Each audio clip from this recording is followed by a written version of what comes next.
Buenas tardes a todos y todas. Bienvenidos al lugar de la memoria, la tolerancia y la inclusión social del Ministerio de Cultura.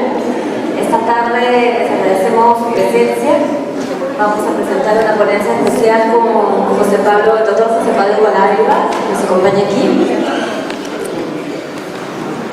A manera de cierre de la exposición temporal Chuschi, las ausencias para vivir mañana, que fue curada por Carmen Rosa Carbosa.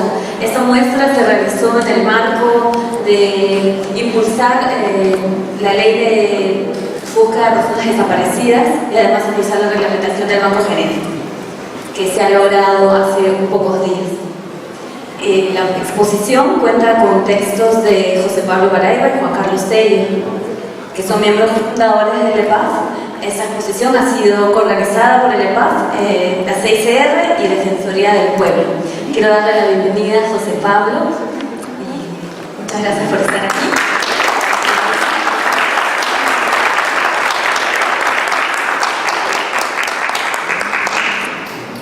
Nos va a dar la ponencia Enfoques Estratégicos para la Búsqueda de Personas Desaparecidas. El doctor José Pablo Baraiba es actualmente coordinador forense transregional en Eurasia del Comité Internacional de la Cruz Roja.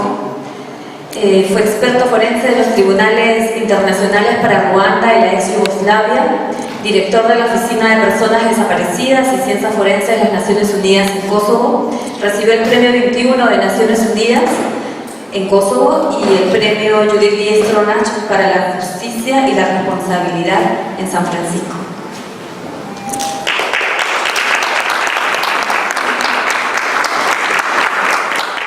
Creo que por primera vez no voy a hablar de un tema, digamos, forense estricto para cambiar un poquito el asunto, que el tema y el nombre de la ponencia sigue siendo un poquito el mismo, que es la obsesión de la estrategia de búsqueda.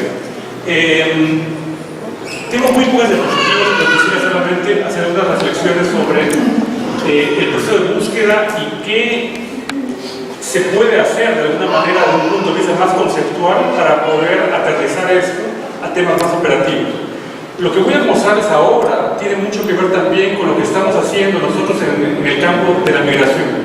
En el campo de la migración, los migrantes muertos en este caso, con problemáticas reúnen toda la complejidad del tema de personas desaparecidas en situaciones básicamente particulares como desaparición forzada, como desaparición por situaciones de otros tipos de violencia, como desaparición por desastres naturales, como cualquier tipo de desaparición, todo mezclado a un tema absolutamente complejo, transnacional, transgeográfico, todo, básicamente esto. Y creo que este problema nos ha hecho reflexionar un poquito más en qué se puede hacer con casos como el caso del Perú, por ejemplo, u otros casos en cuales estamos hablando con una carga del postconflicto. Entonces, con la primera diapositiva.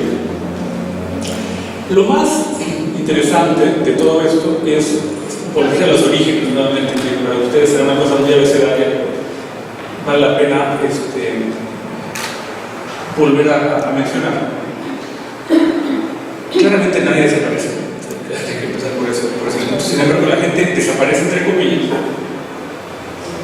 en una cantidad de circunstancias y el resultado al final es el mismo. La persona desaparece, entre comillas, en función a un tercero.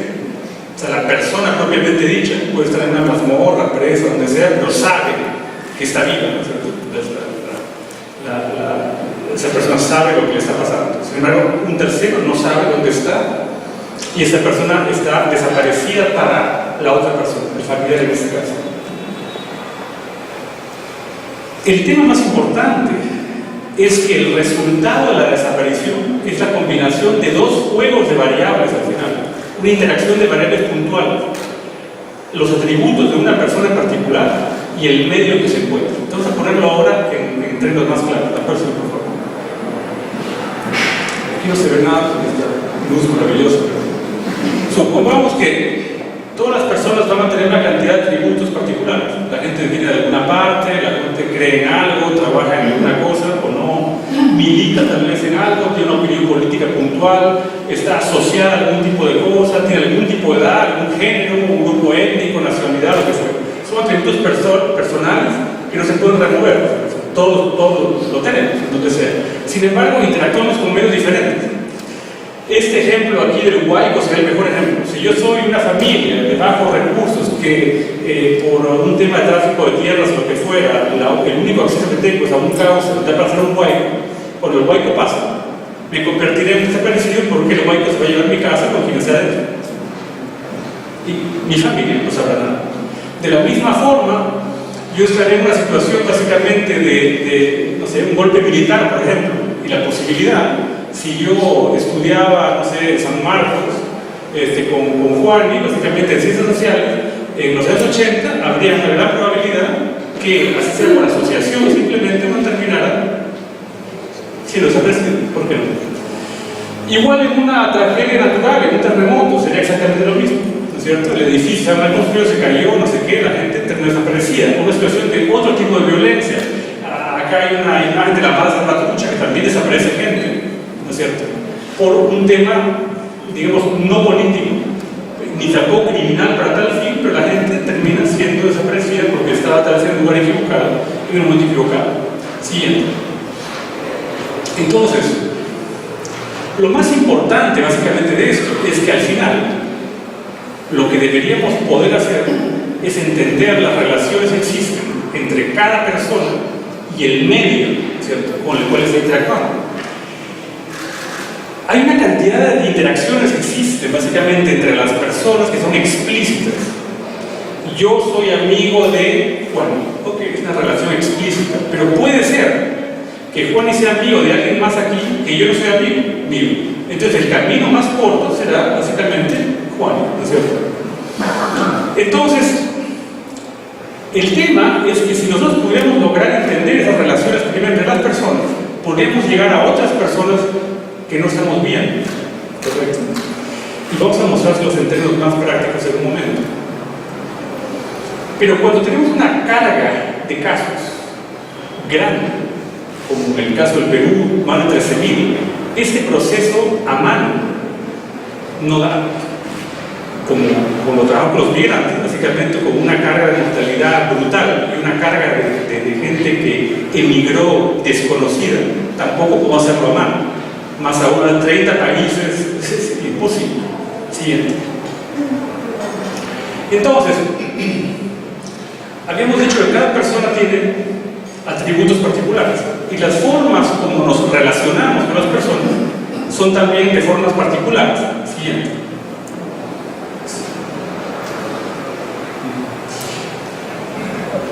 Mucho. Una animación muy extraña. Esas dos personas se encuentran juntas en un momento determinado, pueden ser presas, o estaban en el mismo bus, o estaban en el mismo tren, o estaban viajando juntas, o estas dos personas tienen una relación biológica, son hermanos, primos, lo que fuera, o esta persona vio a esa persona. Todas son relaciones entre atributos puntuales que cada quien tiene, que hay que descubrir. Siguiente. Bien. La moraleja probablemente sea que la búsqueda nos puede llevar a encontrar a gente que no estamos buscando, pero que está ahí. Y ahí viene el truco. Y el problema realmente es cuando esta parte no está clara, terminamos encontrando a gente que no sabemos quién es. Y al no saber quién es, no logramos identificar. Entonces, sacamos a 10, pero buscamos a 5. Entonces nos sobran 5. Y los 5 básicamente quedan como identificados, volviendo a desaparecer, entre comillas, al no poder básicamente identificarlos. Entonces, los análisis contextuales y sobre todo análisis de texto, lo que hace Ricardo, por ejemplo, o sea, no el texto, el histórico, de profundidad, más puntuales, tendrían que tratar también de rescatar esas conexiones explícitas que existen entre las personas por todos los atributos que hemos hablado y la interacción que tienen con el medio. Pero vamos a verlo luego en términos más concretos porque ahora suena muy abstracto. O los actores, como le llamaría yo. Si vemos esto como una obra de teatro, al final tenemos un contexto determinado, una escenografía puntual con una cantidad de gente que tiene roles diferentes y que interactúa entre cada uno de ellos de maneras diferentes. El problema es que pasar del texto, llámese el texto, el testimonio, el debriefing de una persona, la entrevista, lo que fuera, a extraer eso, es otro proceso. O sea, ¿cómo codificar esas relaciones? porque todo es texto al final, es una cosa discursiva. ¿Cómo pasar lo discursivo a extraer la información que podamos hacer? Entonces, eso implica codificar atributos en relaciones y luego construir redes, porque al construir una red podemos ver cuáles son las relaciones que existen entre cada quien, y es más, podemos medir las relaciones, qué tan cerca, qué tan lejos, se pueden hacer cálculos de distancia, cálculos matemáticos muy puntuales. Siguiente. Entonces, esa es una pequeña red para mostrar lo siguiente. Acá estamos viendo dos testimonios de dos personas que no se conocen, pero las dos personas sobreviven a un naufragio que ocurrió el 18 de abril de 2015 con 1000 personas en este barco. Sobreviven 28 personas, de las 1000 sobreviven 28 personas. Esas son dos personas que no se conocen ahora, porque estaban entre los 1000 y sobrevivieron, pero no se conocían en el momento. El primero, que se llama Diabate, que será ese individuo aquí, él menciona a varias personas por nombre, como si Ricardo, Juan y que sea, no sabe más, 1000 personas, ¿cierto? Entonces, él menciona a estas dos personas aquí por su primer nombre, esas gente de Abiyán, de Costa de Marfil, que estaban ahí, o sea, no sé cómo se apellidan, no sé más. Y él menciona en particular a ese otro individuo que se llama Karim, que dice que era su amigo con el que empezó a viajar al principio, y por lo tanto era su amigo, es una relación entre él, y también viajó con él. O sea, tiene dos relaciones importantes. Ese es el testimonio de Diabate. De ahí tenemos a otro individuo, un senegalés que se llama Usman, que es este de aquí. Y Usman menciona a otra cantidad de gente, que son todas estas personas de aquí. Pero Usman menciona a su vez a Karim, que es el amigo de Diabate. Y Diabate viene de Costa de Marfil y Usman viene de Senegal. Son dos países diferentes, no tienen nada que ver uno con el otro. Pero lo más interesante es que en esta obra aparece Ibrahima, que es un testigo. ¿Por qué un testigo? Porque él está en la playa en Libia tratando de subir al barco. No logra subir al barco, pero ve en la playa a una cantidad de gente y él da una lista de gente. Y esta lista de gente son esas personas que también fueron mencionadas por Usman. De esta manera, estamos asociando sin querer y estableciendo relaciones no explícitas, porque no sabemos si existían, entre una cantidad de gente que ahora sabemos está en un evento cuya identidad no conocemos. Es decir, hay 1000 personas y estamos empezando solamente a entender quién es quién, pero no hay una lista de pasajeros, por segunda forma. Y esos son dos testimonios largos que terminan siendo de alguna manera expresados de esta manera, donde cada quien tiene un rol. Esas son las víctimas, el testigo y los sobrevivientes. Y a más actores haya, yo los iré añadiendo aquí. Siguiente. Entonces, en términos prácticos, ¿qué cosa implica esto? Entonces, quiero mostrar un ejemplo totalmente práctico de cómo se aplicó esto en un caso puntual.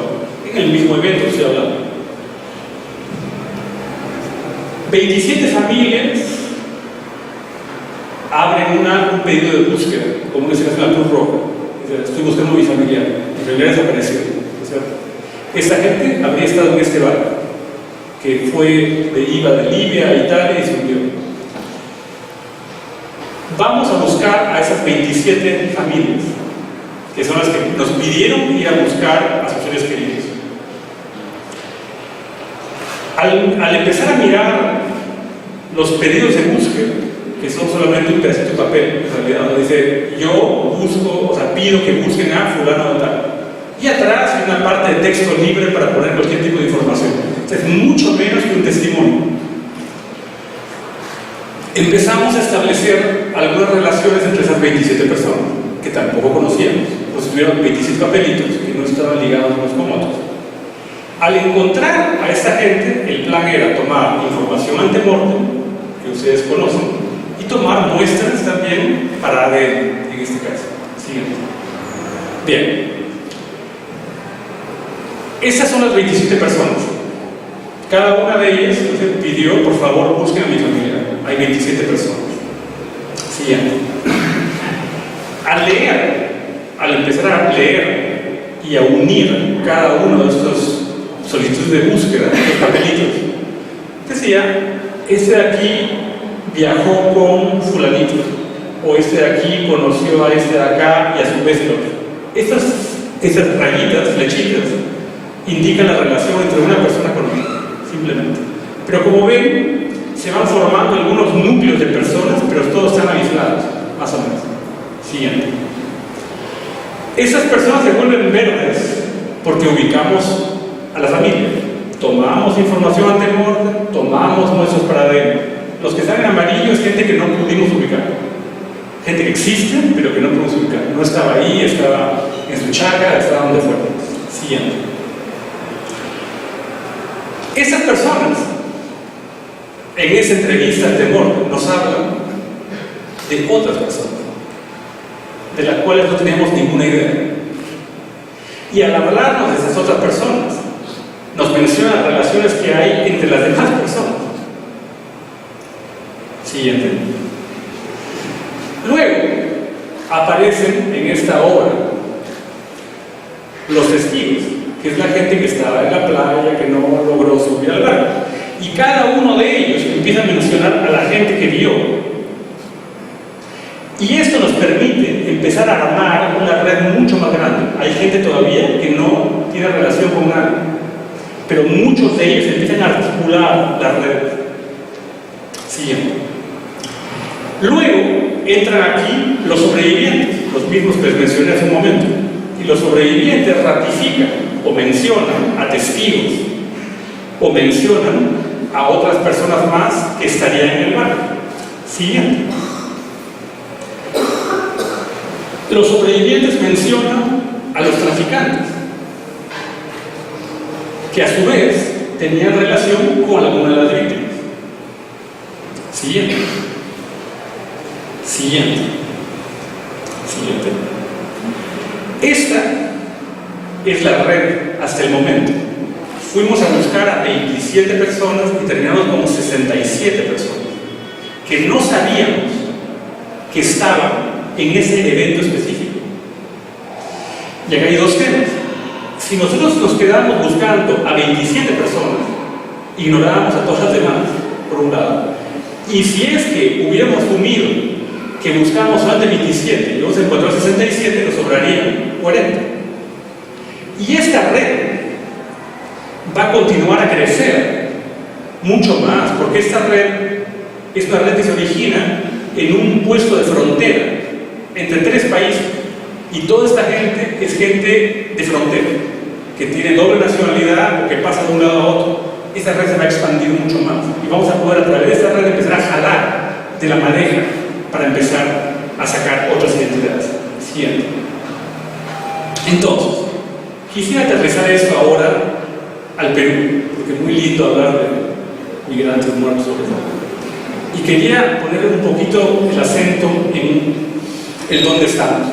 Y quiero hacer todo eso de una manera muy abierta. Quisiera debatir con ustedes también, o sea, no voy a tomarme a mí como que soy un poquito salvaje para hablar, pero eso es normal, o sea, que están aquí y ya están acostumbrados a tener mucho problema. Entonces, tenemos ahora la unidad de búsqueda, hay una lista única de personas desaparecidas, hay la lista de sitios de entierro desde mucho tiempo ya, las referencias históricas y contextuales del conflicto armado, la Comisión de la Verdad, se lo están haciendo ustedes, tienen una gran cantidad de trabajo, y acá de pasar la ley para el banco genético, ¿no es cierto? Siguiente.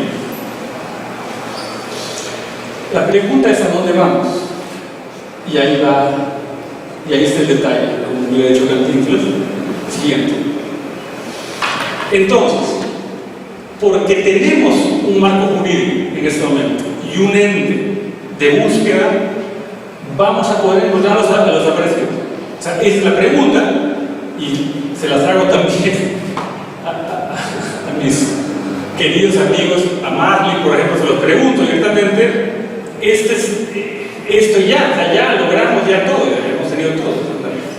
Comisión de la Verdad, ahora tenemos una unidad de búsqueda en el MICUS y demás. Siguiente. Sí, siempre y cuando se utilice la metodología adecuada. Siguiente. ¿Y qué es una metodología adecuada? Siguiente. ¿A cuántos desaparecidos estamos buscando? Acabo de leer, acá he puesto 15.000 y veo que la cifra sigue siendo casi la cifra que Le Paz en su época produjo, de 13.721. ¿Por qué? O son 13.000 o son 20.000, pero 13.000 no son 20.000. Si son 13.000 y los demás es gente no desaparecida pero muerta, está bien. Son víctimas igual, pero es otra cosa. Operativamente no es lo mismo. O sea, no es lo mismo. Así que hay que decir, llamar las cosas por su nombre porque si no tenemos un problema. Es un tema. Siguiente. Tenemos que explotar los testimonios, como hemos dicho, pero transformándolos en cosas mucho más operativas que nos permitan justamente tirar de la maneja para incluir o excluir a personas que aparentemente no estén. Hablando con Ricardo Tenda de Cabitos, por ser un muy buen ejemplo. Esos casos abiertos, tan complejos, son ideales para las redes, porque las redes te permiten justamente asociar a gente que tal vez no te imaginabas nunca que estuviera ahí, o a sacar gente que asumes que podría estar ¿cómo se llama ahí? Primero, las relaciones evidentes, explícitas, que vas a tener en la cuadra discursiva del testimonio, y a partir de esto vamos a poder llegar a cosas no explícitas, que son la gracia justamente de la red. Siguiente. Pero las redes no solamente sirven para hacer relación entre personas. Tú puedes meterle todas las variables que quieras, geográficas, contextuales, puedes meter todo tipo de variables, porque la relación que hay entre el individuo y sus atributos y el medio se puede expresar en una red, pero son relaciones complejas, sumamente complejas, y ahí está el tema. El modelo es en realidad matemático. A mano no se puede hacer. No quiere decir que no tiene que serlo tú o yo, o sea, parece. O sea, hay mucha gente que se ayuda con eso, evidentemente, pero ese es el camino a seguir. Siguiente. Eso yo leí antes de venir aquí varias personas que habían hablado del banco de datos genéticos, como que el banco iba a ayudar ahora a identificar, o sea, ya tenemos un banco, no hay un banco todavía, hay una ley que ha pasado, pero no, eso es ¿será cierto esto, que el banco de datos genéticos nos permite ahora identificar a los desaparecidos? Siguiente. No. A secas no. Y acá estoy tratando de ser aguafiestas o nada, bueno, sí, un poco tal vez. No, ¿por qué? Porque no hay fórmula mágica, por más que lo vean en televisión tal vez, para tener un banco donde tienen perfiles genéticos de familiares de todos ustedes. Yo voy y les saco una muestra, perfilo eso y lo coloco en una computadora, y después tomo todos los huesos y hago lo mismo, y súbitamente empiezo a compararlo y me salen identificaciones. Eso no funciona así. ¿Pero por qué? No porque lo diga yo, porque estoy malo, sino que existen dos tipos de análisis genético que hay que tomar en cuenta. El primero se llama una comparación directa, un cruce directo. Y yo me saco una muestra de ADN acá, de saliva, ¿verdad? En este momento salgo aquí con ese tráfico, me atropella un camión, no sabe quién soy, me sacan una muestra a cada de ADN, la comparan y es lo mismo. Entonces mi ADN contra mi ADN. O sea, no hay nada que hacer, son iguales, son dos perfiles iguales. Si todo fuera así sería genial, pero no es así. Porque lo que estamos haciendo aquí es la relación de parentesco, sabiendo que el papá da la mitad, la mamá da la mitad del ADN y el hijo o hija tiene mitad y mitad. Pero cuando los papás no están y queda solamente el tío materno o paterno, o queda el primo, o queda un hermano, o lo que fuera, los cálculos se hacen cada vez más complejos. Y cuando las familias son familias extensas, cuando hay relaciones de parentesco entre grupos familiares, como ocurre en el Perú, como en tantos otros lugares, el tema se vuelve más complejo aún y se requieren mucho más muestras para poder hacer esas comparaciones. Por lo tanto, no es un tema automático. Siguiente. El dato genético es una herramienta, no es un fin. Nosotros no vamos, el ADN no identifica a nadie. Se requiere de ADN en muchísimos casos, se requiere de información antemortem, porque si no simplemente yo no puedo hacer una comparación, me salió no sé qué, ya listo, y me saca el cuerpo. Pero lo más importante de esto es saber a cuántas personas estamos buscando. No sé ni cómo explicar esto de manera simple, porque es difícil también entender. Los cálculos que se hacen cuando trabajamos con ADN en términos de comparaciones genéticas familiares requieren un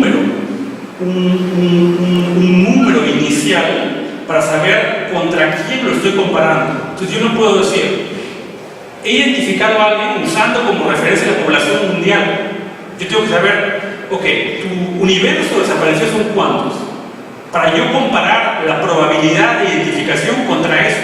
Por lo tanto, si yo uso 13.000, es diferente a si yo uso 20.000. Es un tema absolutamente matemático. Esto lo puede decir cualquier genetista. No es lo mismo.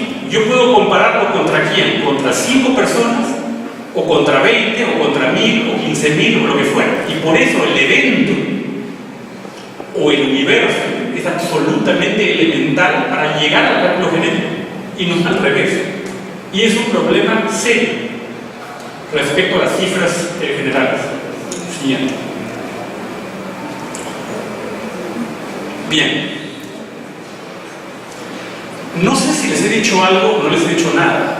Y no creo tampoco que haya, no puse una conclusión aquí, de conclusión no hay una conclusión. Lo que yo quisiera en este momento, si fuera posible, es tener más bien una conversación con ustedes, escuchar a los familiares también y tener una pequeña conversación respecto a eso. Es lo que más me interesaría, más que otra cosa. No he venido acá a contarles nada nuevo, repito casi siempre lo mismo, pues una cosa diferente ahora, pero es un tipo rayado. Repitiendo exactamente lo mismo, de la importancia de la parte conceptual, que para mí sigue siendo lo más importante, porque no vamos a avanzar en la medida en que no reconozcamos hacia dónde vamos, lo cual no quiere decir que no se haya avanzado tantísimo ahora en todo lo que tenemos. Hay una unidad de búsqueda, que es fabuloso, el hecho que hayan pasado la ley es fabuloso, sin embargo nos falta mucho más y habría que aterrizar algunos conceptos para estar un poco más claros. Yo les dejaría tal vez el espacio a ustedes para poder iniciar un pequeño debate. Quien tenga alguna pregunta puede levantar la mano. Pregunta o comentario.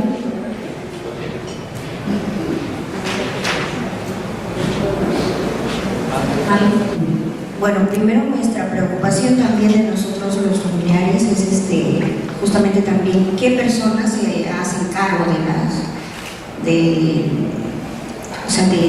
este proceso de búsqueda, ¿no? Porque a veces nos encontramos con personas que no tienen ni idea. Si nosotros no la tenemos, ellos a veces sentimos que no la tienen tampoco. Y eso nos preocupa muchísimo. Pero sí, sabemos que es difícil la búsqueda, pero así tengamos una pequeña probabilidad de encontrarlos, o sea, lo vamos a empujar, ¿no? Vamos al rumbo a eso. Además sabemos que la desaparición forzada viene de atrás y no es tampoco que va a parar, ¿no? Entonces, creo que a la medida en que vayamos avanzando en el país, en entender todos estos procesos también es bueno para todos, ¿no? Para tener claro lo que implica todo esto. Y mi preocupación personal es justamente por el caso abierto, ¿no? Por el caso justamente que sabemos que entraron a los cuarteles y de los cuarteles para adentro sabemos que ingresaron, pero no sabemos qué pasó. O sea, no nos satisface saber que, en mi caso, que entró al Pentagonito. No, o sea, quiero una respuesta del Estado. Sí, hubo un horno, ¿verdad? Y eso ha pasado también en diferentes cuarteles a nivel nacional. También sabemos de que los tiraron al río, ¿no? Pero también, o sea, no podemos conseguir paz mientras sepamos simplemente que los tiraron al río. Puede ser que sí o puede ser que no. Entonces, encontrarlos es como alguna vez dije, ¿no? Me dicen que no hay cuerpo, pero yo quiero buscar los restos. Si no hay los restos, voy por las cenizas, pero quiero saber qué le pasó hasta el final. Entonces, encontrarlo también es encontrar a qué, o sea, no es un desaparecido, es encontrarlo. Ahora se encontró al Pentagonito, pero mi satisfacción sería también de que el Estado tenga la voluntad de ingresar al Pentagonito y buscar, ¿no? Yo sé que la exhumación no es todo, pero como dices, que abran sus cuadernos de registro ellos, o sea, ¿dónde queda en esta historia, en esta búsqueda de desaparecido humanitaria? O sea, también la información de parte de ellos, ¿no? Entonces, ¿cómo podríamos nosotros hacer en este plano de las redes? O sea, buscar a otros, conversar con otros, no sé, para poder reducir las probabilidades, ¿no? Justamente también es la preocupación para la toma de muestra del banco de datos, en que los restos están ahí deteriorándose, pero también los padres, ¿no? Las personas directas están muriendo. ¿Y en qué medida nosotros, por ejemplo, mi padre que tiene 88 años, que es nuestra preocupación también, cómo poder guardar su ADN de él, ahorita que el banco no está todavía activo, etcétera, y que requiere un montón para implementarse de marcos y de leyes y de todo eso, ¿no? Pero ¿cómo hacemos mientras para que ir ganando el tiempo, que mi papá no se vaya sin que hayamos tomado el ADN, porque él es el padre, o sea, y si más tarde puede ser yo, ya no es lo mismo, me dices que la probabilidad es mucho mayor. Eso es mi compartir. Sí. Sí, Pablo, buenas tardes. Para mí, preguntar sobre este caso banco genético, primeramente, ¿qué es banco genético? A veces recién estoy incorporándome, yo estaba prácticamente lejos de toda esta situación, ¿no? Y preguntar, porque yo tengo un caso, ¿no? Tengo mi madre que fue asesinada, desaparecida el cuerpo y luego tirada al río. Entonces para mí es difícil decir que si voy a encontrar con este banco genético, con el análisis de DNI, de ADN. Entonces, y eso es un lado, el caso de mi madre fue asesinada. Y el otro caso es que mi hermano fue detenido y luego llevaron al campamento de Vilcashuamán. Eso fue en Huamán, Vilcashuamán. Y nunca más no sabemos nada de él. Y en el año 2014-15, ese campamento de Vilcashuamán fue con los tractores, fueron allá escarbado, y justamente en ese sitio donde cabían los campamentos de los cabitos, de los militares, ahí existieron varios detenidos, desaparecidos. Y justamente en ese sitio lo escarbaron y ahorita está Entonces, ¿qué se puede hacer? Yo no sé cuántos desaparecidos habrá habido ahí en ese campo, en ese campamento que ahora es campo deportivo. Entonces, ¿cómo se puede hacer eso? No, esto mi inquietud es, ¿cómo será esto, no? De banco mimético. ¿Se podrá encontrar todavía a las personas? ¿Qué se puede hacer? Por el lado de familiares. Una pregunta más tal vez para responder. ¿Una pregunta? Buenas tardes, un gusto escucharle todo el tiempo.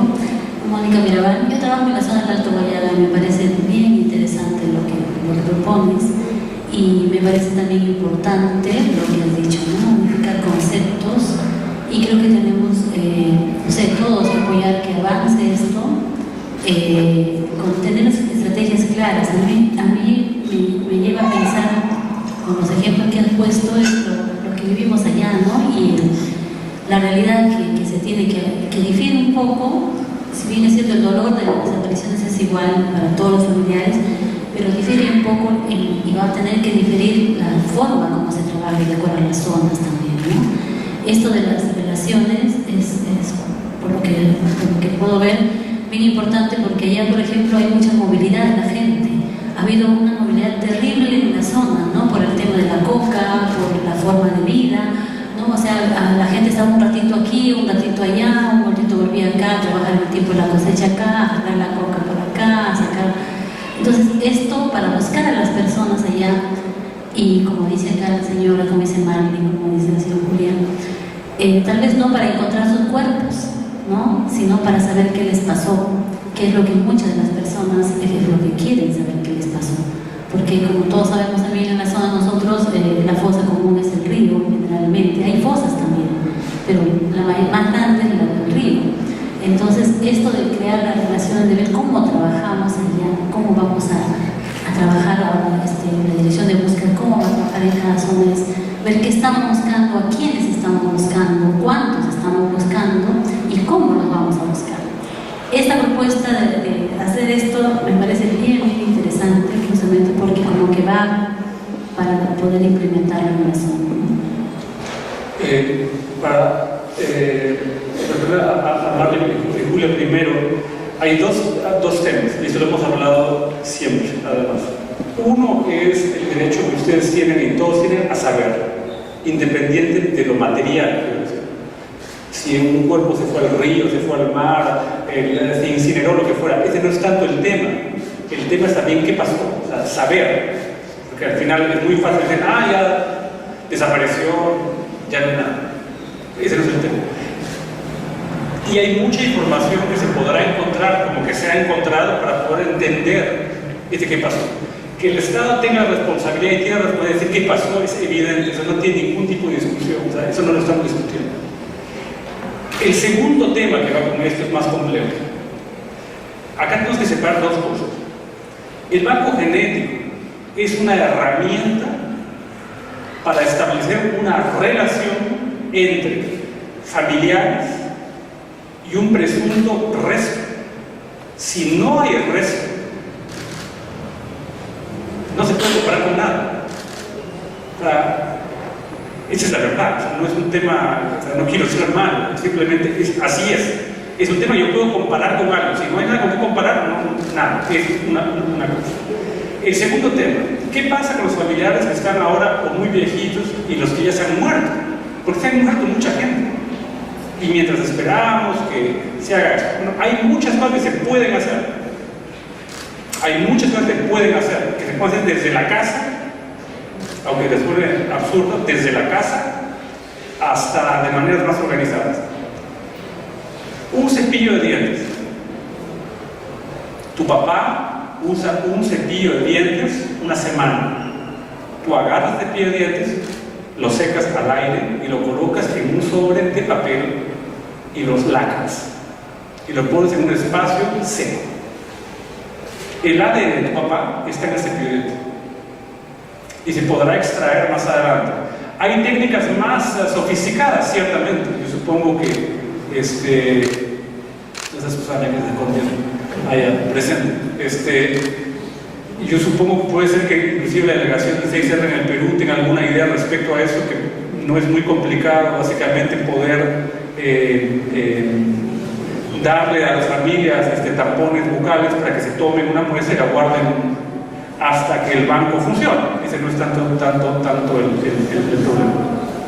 Ahora, el problema principal sigue siendo la búsqueda, pero la búsqueda implica que, creo yo, y esto va a sonar peor de lo que se debería ser, y es que doctor, ¿cómo se llama? Es transformar lo testimonial, lo discursivo, en algo más operativo. Porque claro, yo puedo tener un libro que diga, el mejor ejemplo, Muerte del protagonista, ¿no es cierto? Tiene un montón de información, pero ¿cómo traduzco esa información para poder verla y saber, ok, fulano de tal está relacionado con fulano de tal, y este fulano de tal puede llevar a otra persona más? Y ese es un mecanismo para poder entender también qué pasó y poder darles respuestas. Si es que, por otro lado, el hecho de esta búsqueda física, por motivos que hemos descrito, no se pueda dar, porque en efecto hay mucha gente que físicamente no va a aparecer. Eso es un hecho. O sea, eso no es maldad, es un hecho. La maldad fue el hecho de haberlo hecho de esta manera, no es la realidad. Entonces el tema es cómo poder avanzar y no simplemente quedarnos en el tema discursivo. Yo escribo un informe súper largo, complejísimo, pero ¿cómo traduzco esto a algo más puntual que me permita esta búsqueda? Y los casos abiertos es lo más complejo que hay. ¿Y por qué? Porque en este momento lo vuelvo a preguntar, y lo voy a preguntar hace 10 años, no lo mismo. ¿Alguien sabe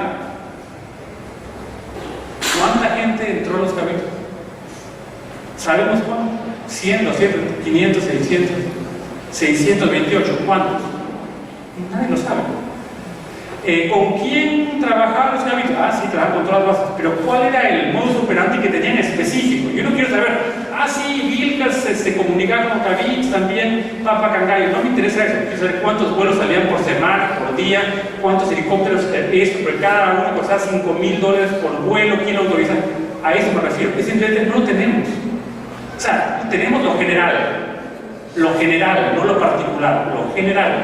Pero para poder convertir lo general en particular, tenemos que extraer la información que está ahí, y hay que sacarla de otra manera. Y eso no va a ocurrir si trabajamos solamente con una perspectiva estrictamente, digamos, histórica, de documentación histórica. Lo que digo es, la documentación histórica es básica, pero hay que aterrizarla. Y esta es una herramienta, esa no es una solución, es una herramienta, ¿no? Entonces todas son herramientas, y con el tema genético, vuelvo a insistir, solamente es una herramienta más, no es la herramienta, no es la solución, no es la panacea universal, no lo es.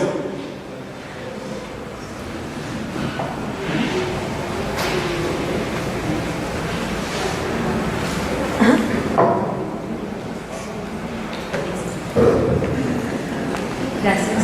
José Pablo, una de las preocupaciones que de alguna manera lo reflejamos en esta exposición es la necesidad de hacer campañas urgentes de toma de datos ante-mortem, que se empezó con muy buena, digamos, llegada en el 2002, pero eso fue de alguna manera lentamente en el tiempo, y tenemos que precisamente, si se diera la posibilidad de hacer búsquedas de familiares que reporten personas desaparecidas, se podría por lo menos llegar a la población, porque definitivamente a través de historias individuales podemos tener las historias de todo el conjunto a través de esas redes que tú dices. Pero según la experiencia comparada que han visto en otros países, de alguna manera, ¿qué es lo que recomendarías tú como para que no solamente los familiares, sino otras personas que están a cargo de esas tareas den prioridad a esa búsqueda de familiares para poder recuperar el dato ante-mortem?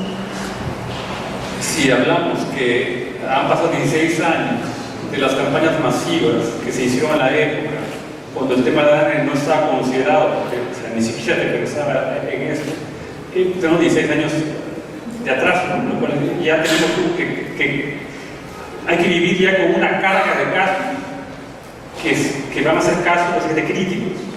Críticos me refiero a quién, pero puede que no quede nadie. Y si no queda nadie, ¿qué hace? Sumas a los familiares para tener la muestra. O sea, quiero decir, hay que operativamente crearlo de esta manera. O sea, es una locura, es por un lado. Por otro lado, el tema antemortem es básico, ya sabemos por qué, por el información contextual, bla, bla, bla, las redes, muy bien, todo hasta ahí. Pero el problema del ADN es el siguiente.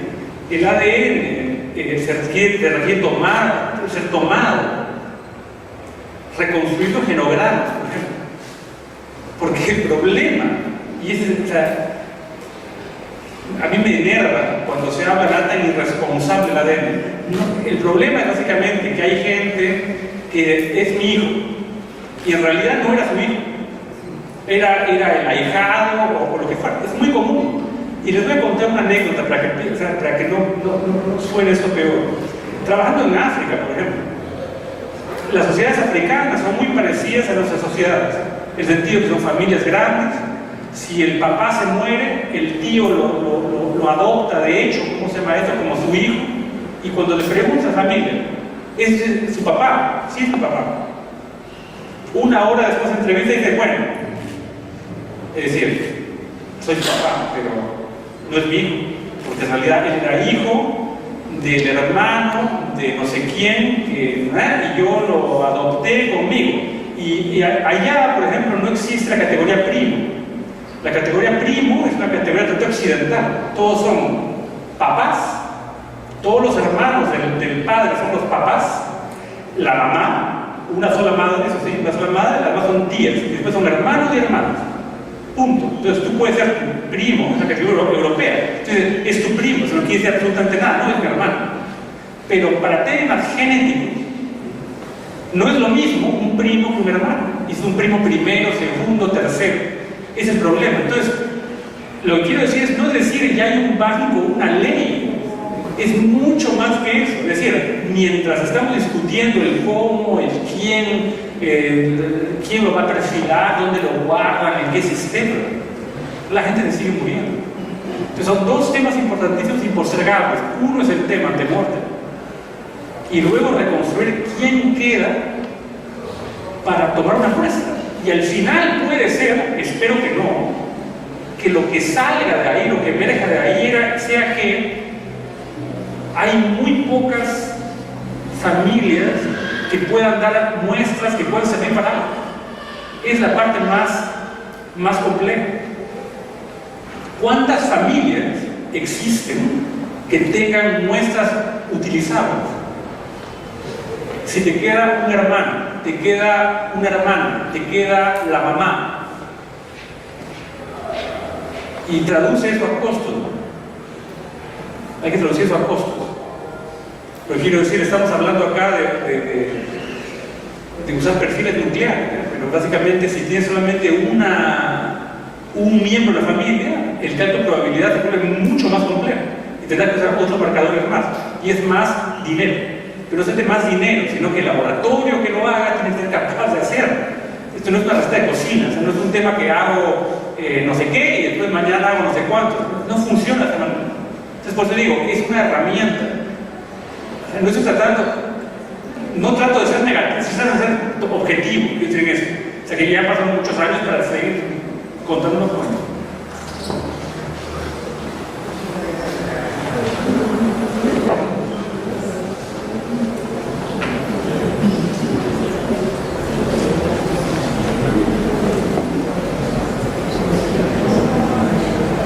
Pablo, gracias por la magnífica conferencia que nos han dado. Mi pregunta es, ¿qué hacer los espectadores, nosotros, para poder materializar lo que es necesario y hacer realidad el banco de datos? Porque algo tenemos que hacer para que esto, o presionar alguna institución para que esto se haga realidad lo más antes posible. No es cuestión de escuchar, ¿no?, los datos y todo lo que estamos escuchando a través de todos estos años, pero tenemos que hacer algo para que se haga realidad. ¿Nos podrías dar alguna fórmula? Gracias. Yo te diría que el tema no solamente es el banco de datos, la política de búsqueda en general, que habría que plantear ahí si la política de búsqueda en general está yendo en la dirección correcta. Es la primera pregunta. O sea, y yo estoy aquí y se lo dije a Susana, que sí escondida ahí. Ya pues, Susana, ponte más ahí en el palco. Porque para decir que yo estoy aquí a título personal, sin representar a nadie, que quede totalmente claro, pues sabía que esto iba a degenerar en esta conversación porque yo soy incorregible en ese sentido. Pero la realidad básicamente es otra. Habría que plantearse primero, la política de búsqueda es la adecuada, punto número 1, estamos usando las herramientas adecuadas para eso y de ahí todo lo demás. Pero el problema principal, creo, es cuál es el rol, ¿no es cierto?, en la sociedad peruana de ahora del tema de los desaparecidos. ¿Cuántos titulares aparecen de él? O sea, no quiero decir la corrupción, los audios, el descalabro generalizado, pero quiero decir, ¿en qué rol ocupa el tema de nuestros, o sea, son nuestros desaparecidos o son sus desaparecidos? Es la pregunta. Y es horrible lo que estoy diciendo. Pero yo creo básicamente que hay una, y ha habido siempre una indolencia de espanto, ¿no? Porque básicamente, bueno, ¿sabes qué? Marley, Julia, ya pues, el precio que tengo que pagar. Claro, el precio lo pagan ella. Yo paso piola, porque a mí no me pasó nada. Como que, ay, qué pena. Sí, vamos a darles un acompañamiento psicosocial para que puedan aguantar mejor el dolor, ¿no es cierto?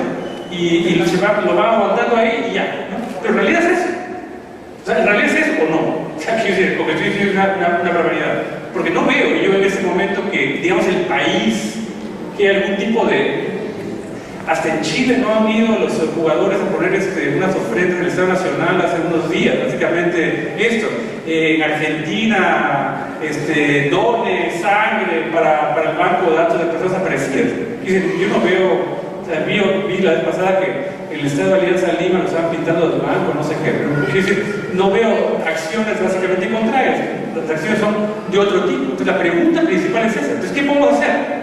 Creo que es seguir tal vez en esta terquedad de qué lástima que seamos los 4 gatos de siempre, ¿no?, que sabemos ya de lo que estamos hablando, los convencidos de siempre, ¿no es cierto? Y que esto pueda trascender, ¿no? Sería lo ideal. ¿Qué es lo que estamos todos al final? Lo que estamos aquí en todo caso. Esa terquedad. Pero qué pena. No hay fórmula. No tengo la solución.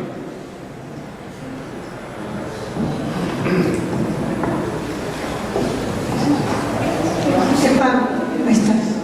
Una pregunta curiosa, de repente simple. Del momento que tenemos un banco de genética o no lo tenemos, esa prueba de ADN, que por una cuestión personal yo la quiero guardar, o por una cuestión de desaparición la quiero guardar, ¿en qué tiempo puede pasar hasta que sea válido? Ok, si nos olvidamos del tema del procedimiento, o sea, olvídate de cadena de custodia, o sea, la parte legal nos olvidamos por un momento, hablando específicamente acá técnica.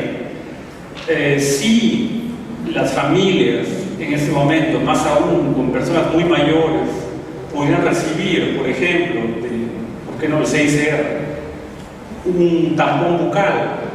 Ese tampón bucal puede durar 30 años.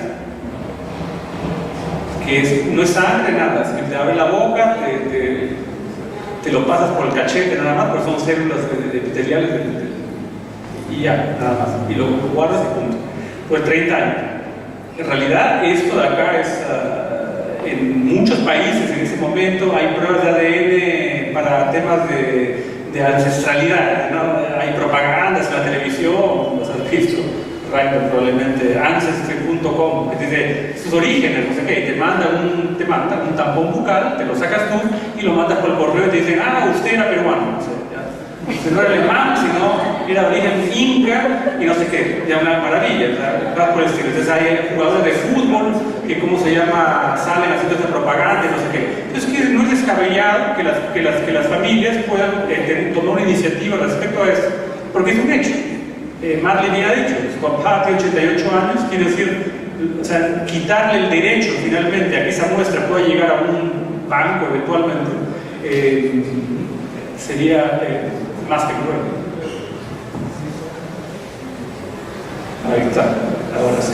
Ya que me has llamado tantas veces, sí, yo me he equivocado. Yo te agradezco la objetividad y la claridad que siempre tienes. Estamos de acuerdo en que el banco de datos es una herramienta, creo que ese es el mensaje que desde todos los espacios se ha tratado de dar. Es una herramienta, eso no va a resolver el tema de la búsqueda. Sin embargo, sí es importante contar ya con esta herramienta, y creo que el gesto político con el que se dio es importante también en esta lógica de que a quienes más convencemos, no ser siempre los mismos, sino tratar de involucrar a más personas. Saliendo de esto, y lo que quería preguntarte más bien es, efectivamente tenemos cifras, 20.000, 13.000 que son los desaparecidos, de los que no se sabe dónde están, dejando a un lado, no porque sea menos importante, porque son parte del mandato de la ley, sino porque tienen una estrategia diferente, estas personas fallecidas, que hay que tal vez recuperar los cuerpos, darles una certificación de la muerte, es otra estrategia. Con estos 13.000 aprox, que son los que son desaparecidos propiamente, no sabemos dónde están, son demasiados para que un equipo de 10 personas, 15 personas, 20 tal vez, puedan buscarlos. Es una tarea demasiado grande para un equipo tan reducido. Sabemos que hay una herramienta que es el Registro Nacional de Personas Desaparecidas en Sitios de Entierro. La ley la crea, que se va a alimentar de todas las fuentes y tal, hay que alimentar hay que crear este registro, echarlo a andar. Yo te quería preguntar, ¿tú cómo ves desde tu experiencia en Perú, en otros lados, de lo que conoces, cómo ves tú la posibilidad de involucrar a universidades, investigadores, en este reto de no necesariamente buscar a los desaparecidos, sino hacer esto que tú acabas de contarnos en tu conferencia, este cruce de información, sacar esto, jalar esto, mirar, construir patrones, historias, tal o cual, que luego puedan ser volcadas en una base de datos y leídas ya por un equipo tal vez que esté dedicado a la búsqueda. Pero para esto necesitamos más que 20 personas. Creo que sí podríamos, es lo que pienso, te pregunto a ti, te comparto desde tu experiencia, ¿cómo ves esto de involucrar, por ejemplo, universidades, por ejemplo, facultades de historia, antropología, etcétera? La idea siempre es buena, pero el tema principal aquí es que acá hay dos niveles de temas. Uno es la protección de los datos, es la parte más sensible, porque esa información es súper sensible. O sea, si esto fuera Guatemala y encontramos un estacionamiento, no sé cuántos millones de archivos, sería una maravilla, pero acá no contamos con ningún tipo de archivo.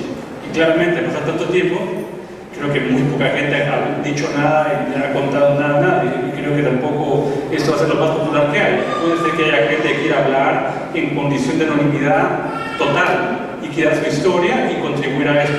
Por tanto, el primer punto es protección de datos. Yo no creo que sea simplemente convocamos a 5 universidades para hacer esto.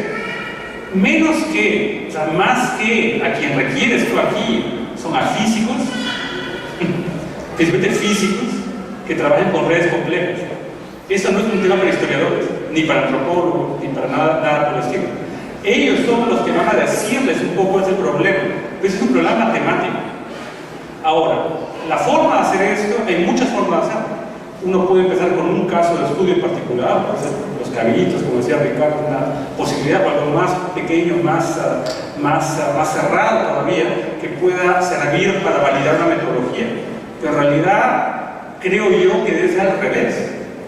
Creo que esta unidad de búsqueda debería crecer tal vez para tener a la gente que requiere tener y de ahí pensar en otra cosa más. Pero acá no es atomizar el asunto llamando a un montón de gente, porque hay que armar un desmadre total. Y te digo básicamente por qué. Porque este modelo, por ejemplo, se está desarrollando dentro del CICR con algunos inputs, digamos, externos, pero muy puntuales, porque hay un tema de sensibilidad de datos. Quiero decir, yo sí creo que en la carga de casos del Perú hay más de un caso explosivo que van a tener muchísimas relaciones con el presente. Pese a que el mandato sea humanitario o lo que fuera, bien sabemos que mandato humanitario será, pero no, la justicia corre por una pista paralela. Entonces yo creo que no es tan sencillo simplemente de abrir ese tema a quien quiera ayudar, sino simplemente reforzar tal vez el equipo. Para mí lo que me sorprende, y sabes cuál es mi posición desde siempre, ha sido el hecho que nuevamente reconozcamos que 20 personas no pueden hacer esto, cuando de facto todas las iniciativas que hubieron de la sociedad civil murieron la muerte lenta, hasta casi haber muerto, estar extintas. Es la realidad. Y miro a muchas personas aquí de eso. Es la realidad también. Yo ahora que estamos, digamos, del otro lado, hoy día yo estoy ya del lado mío, ¿no? Hoy día. La Cruz Roja. La pregunta es básicamente, ¿no será que habrá también que volver a preguntarse hasta qué punto el haber apostado solamente por una sola línea, como la línea del Estado, haya sido la mejor salida? Yo lo pregunto nada más y lo dejo ahí. Yo veía más esto como un matrimonio un poco más feliz entre Estado y sociedad civil, pero la sociedad civil quedó para afuera y nos quedamos frente con el Estado. Genial, pero el problema no es el Estado, es que en un país como este no es el Estado, es el gobierno, que son dos cosas diferentes, porque el Estado es el gobierno. Acá tenemos políticas de gobierno, no políticas de Estado. Entonces, el día de mañana que llegue no sé quién, que le parezca básicamente que no sepa nada, chao. Y el banco, ya sabe cómo salió el banco. Entonces quiero decir, ojo, solamente lo digo ahí.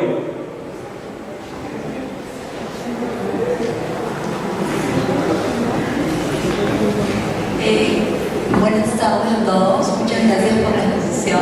La verdad que para mí ese tema es un tema bastante nuevo y muy importante saberlo, porque los casos de las familias que están allá me ha dado bastante que analizar personalmente, porque es algo que nos involucra a todos, ¿no? Porque no sabemos si somos ajenos a pasar por esa experiencia y no estamos libres de nada. Pero el punto es que recuerdo mucho de que hubo un caso de un desaparecido conocido en las noticias, que fue uno de Arequipa, y que no se supo al final y fue todo un tema, no recuerdo el nombre, pero bueno, si me pueden ayudar sería excelente. Sí, pero ya decirlo, ¿no? Entonces se me viene a la memoria porque personalmente tengo una familia. Y obviamente me pregunto qué sería si es que uno de ellos en un viaje pueda desaparecer, ¿no? Es un tema que de repente todos no nos ha pasado y no me gustaría que me pase. Tomar las medidas preventivas para hacerlo y sí, o sea, las autoridades sí deberían ayudar. El punto al que quiero llegar yo es que para evitar eso sí existen autoridades que nos puedan ayudar, que aparte de la policía también podría ser la RENIEC. ¿Por qué? Porque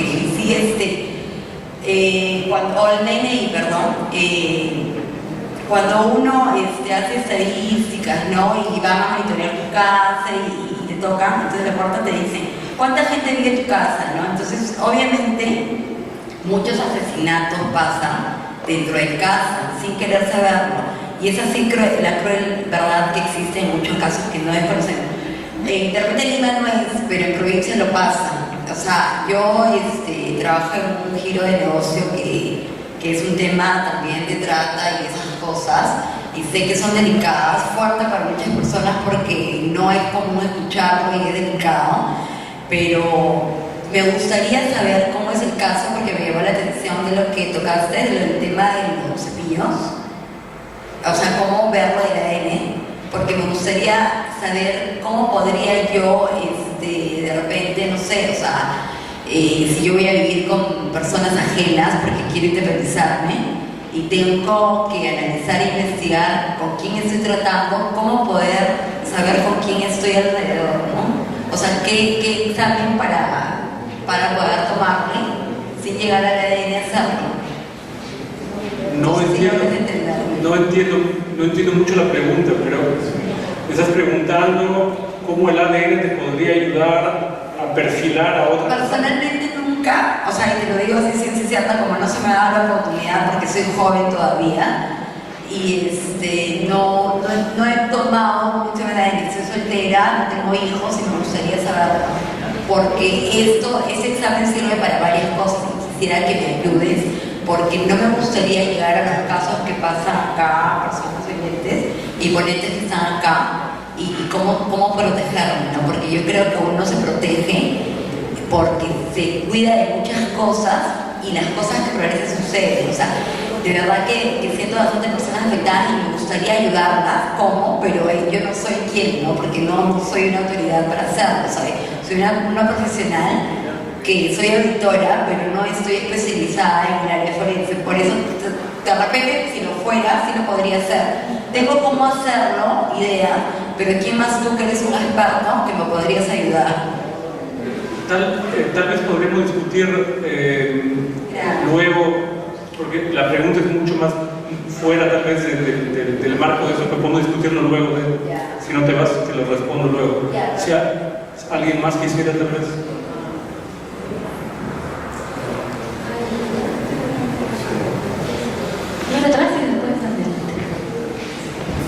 Hola, muchas gracias.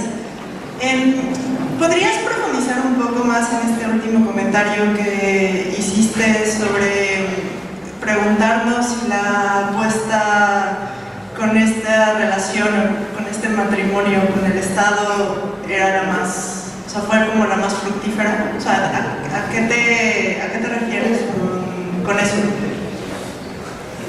Bueno, acá ya dejamos la parte políticamente correcta que no se estuvo, pero responder un poco más. Vamos a ver.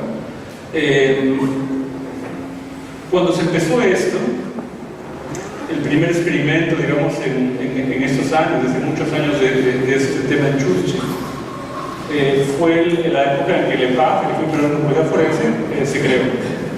Años después se creó otro equipo más, que fue CENIE, que ya desapareció. Y en el momento de la CBR, cuando el EPAF salió de la CBR, se creó el equipo del EFA, que existe ahora. En ese momento, la respuesta forense para este tema es el EFA. No hay más. La pregunta, para mí, está escrita por allá en un panel.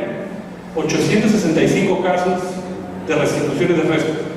Entonces, si yo hago un cálculo y digo 865 de los 13.000 no sé cuántos, como que es poco, ¿no? Considerando que la primera desaparición ocurrió en el 83, poquísimo. Entonces el tema es más complejo aún. Yo puedo justificarlo a todas las maneras posibles, de lo bueno, ¿no? Es que era una época muy difícil, no sé qué, sendero, ya, perfecto. Pero ¿qué les digo yo a las familias? Es decir, ¿qué les voy a decir a ellas? No, es que toma tiempo, que es muy complejo, que la gente tenía mucho miedo. No, disculpa. O sea, no. O sea, seamos totalmente realistas. ¿El equipo de no sé cuánta gente CLF puede hacer trabajo solo? No. O sea, no. O sea, no. Ya está todo súper dicho. ¿Pueden hacerlo si les pongo $5 millones encima? No. Tendré que contratar muchísima más gente que tiene que estar formada, que no está formada porque no está en las páginas amarillas y por lo tanto no se puede hacer. Entonces la pregunta acá es la siguiente. El modelo que se adoptó al final y en el cual tiene responsabilidad muchísimas instituciones, no hablo solamente del Estado, esta apuesta que se hizo al final, ¿fue la correcta? Yo diría que no, pero ojo, acá sí debo hacer algo muy claro. Esto no quiere decir que el Estado no sea el responsable y que el Estado no tenga que dar respuesta. El Estado tiene que dar respuesta, pues el Estado. ¿Estamos de acuerdo? O sea, yo no estoy diciendo que hay que quitarle al Estado responsabilidad, es darle más manos al Estado. Porque ningún país en el mundo se prepara para desaparecer a su gente, evidentemente. Es decir, España ahora, básicamente, dice, ¡ay, tenemos 117.000 desaparecidos! ¡Qué interesante! Sí, vamos a hacerlo, pero el Estado español ahora no está capacitado, no está ni capacitado, ni preparado, ni nada para ocuparse de esto. Y por eso en España, dos asociaciones muy importantes han sido las que han estado trabajando cuando el Estado decidió no hacerlo. en ese tema y ahora pues siguen junto con el Estado. Entonces, evidentemente ahí, no sé si es un matrimonio, convivencia, lo que fuera, pero hay un algo que existe, que no es el tema aquí. Y lo que ocurrió aquí, desgraciadamente, es que por razones múltiples, que no vale la pena discutir en detalle, la capacidad instalada que existió desde la sociedad civil pasó a la nada. Entonces, o sea, yo entiendo la lógica del Estado, en la medida que el Estado tiene responsabilidad por Estado, o sea, ahí no hay nada que hacer. Pero tú ves que el Estado tampoco puede, será que dar una mano, o sea, digo yo, o sea, habrá que dar una mano, o esperamos 150 años más, porque si hacemos una proporción de 800 y pico personas en 30 años, creo que nos faltan unas cuantas décadas más, y ninguno de nosotros, lo garantizo, vamos a estar acá para verlo. Es el tema real. O sea, no digo acabarlo mañana, pero estamos en esta mismísima discusión desde esa época, por Dios. Es que quiero decir, ¿cuántos años han pasado ya? 16 años. Estamos discutiendo exactamente la misma cosa, las mismas personas, en las mismas mesas. O sea, eso sí, a mí sí me indigna, porque hemos perdido un tiempo precioso. Nos encantan los efemérides en este país. Nos encantan los efemérides. Somos súper retrospectivos en nuestra mirada. Mamá Angélica, no sé qué. Ya Martín se murió. Ya, se murió. Listo, se murió Mamá Angélica. Aquí me no lo he encontrado tampoco. ¿Y ahora qué hacemos?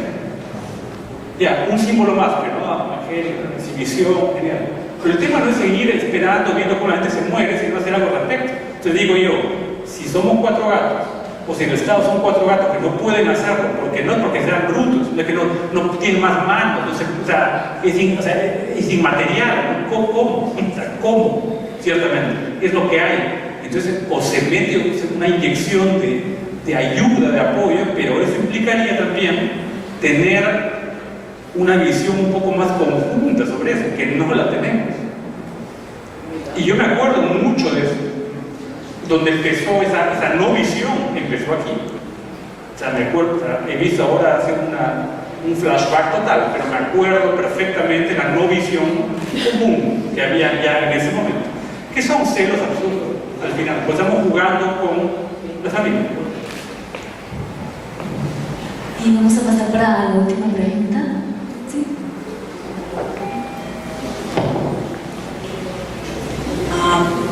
A mí me pareció muy interesante tu posición sobre la elaboración de redes para familiares que probablemente no puedan llegar a contar con el cuerpo. Mi pregunta es, ¿tú crees que este tipo de elaboración de redes es muy difícil, que puede estar también en manos de la sociedad y de los mismos familiares, ¿no? Que hagan ellos también su propia red y que colaboren en un archivo de repente, ¿no? Esa es mi pregunta. Voy a repetir lo que siempre he dicho. Y hemos trabajado desde el EPAF, desde tantos lugares en cuanto a esto. Yo creo, y lo sigo creyendo, que la sociedad civil, los familiares tienen también una responsabilidad, tienen agencia, tienen capacidad, ¿no es cierto? Y tienen que también demostrarlo. El tema, básicamente, de quedarse como víctima y que te traten como víctima, me parece a mí insultante. Porque ya suficiente tienen con lo que ocurrió para que encima te estén básicamente tratando al pobrecito. Todos ustedes tienen la capacidad, con la asesoría necesaria, para poder acopiar, utilizar su propia memoria y colocarla ahí. Y si no, por Dios, hay otros ejemplos sumamente conocidos, vean solamente en Chile, las asociaciones familiares tienen capítulos, un capítulo para ADN, o sea, es gente que se enfrenta directamente a ver, no me vas a contar cuentos amigos, yo te voy a, o sea, pues tengo yo mi gente que me está asesorando, y creo que es muy importante. Yo sí creo que los familiares tienen la agencia y tienen la responsabilidad también de poder colocarse como iguales. Es decir, bueno, a ver, yo los puedo ayudar, pero ¿cómo es? Sí, la respuesta es sí. La respuesta es sí. El problema en el caso del Perú es que, y es una crítica para todos, en la cual me incluyo, hemos visto siempre también a las familias como esa condición de víctima de la cual no pueden salir. Para mí las familias no son víctimas, son sobrevivientes caminos a ser ciudadanos nuevamente, a reclamar la ciudadanía que les quitaron. Ese es el tema. Si nos quedamos básicamente en la posición de víctima, tú sigues siendo el otro. Y tú eres el otro porque, como te pasó a ti y a mí, ¿no? Tú eres el otro. O sea, ay, qué pena. Ay, sí, te voy a dar... No. Esa es la lógica, y ese es el problema. Acá no nos estamos viendo como iguales. Ese es el tema. Hay que verse como iguales. ¿Sabes qué? Pasó una cosa horrible, pero ¿sabes qué? Yo no me quedé ahí. Yo sigo ese tránsito pidiendo justicia, no porque para mendigarla, es porque es mi derecho como ciudadano. A mí conculcaron mis derechos ciudadanos al haber pasado eso. Ese es el tema. La respuesta es sí, es un mega sí.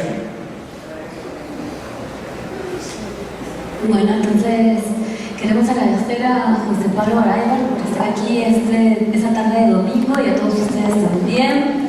Con eso vamos a dar el cierre a esta exposición. Queremos agradecer a Carmen Rosa y a Laín Whitman, que también está aquí presente. Y gracias, José Pablo, por esa invitación a reflexionar a la sociedad civil y qué medidas podemos tomar, qué acciones podemos tomar. Todavía podemos lograr muchas más cosas en este inicio solamente. Muchas gracias, un aplauso para los Muchas gracias, Diana, gracias, José Pablo, y agradecer a todos ustedes, a los amigos, a los familiares, y tener una palabra también para Jorge Islava, que está presente acá, que siempre ha sido un amigo muy querido y que cada vez que tengo problemas para poner títulos a mis capítulos, en este caso a la exposición, ha tenido la generosidad y es el que ha puesto este precioso nombre, Chuchi, las ausencias para vivir mañana. Y bueno, como dijo José Pablo, seguimos y seguiremos, ¿no? Los que estamos aquí esperamos convocar a más gente porque ha llegado gente joven también. Y como fin, y cerrando, Alan hizo un libro que es un manual para estudiantes y que aquí está para venderlo a un precio muy especial para ustedes. Gracias.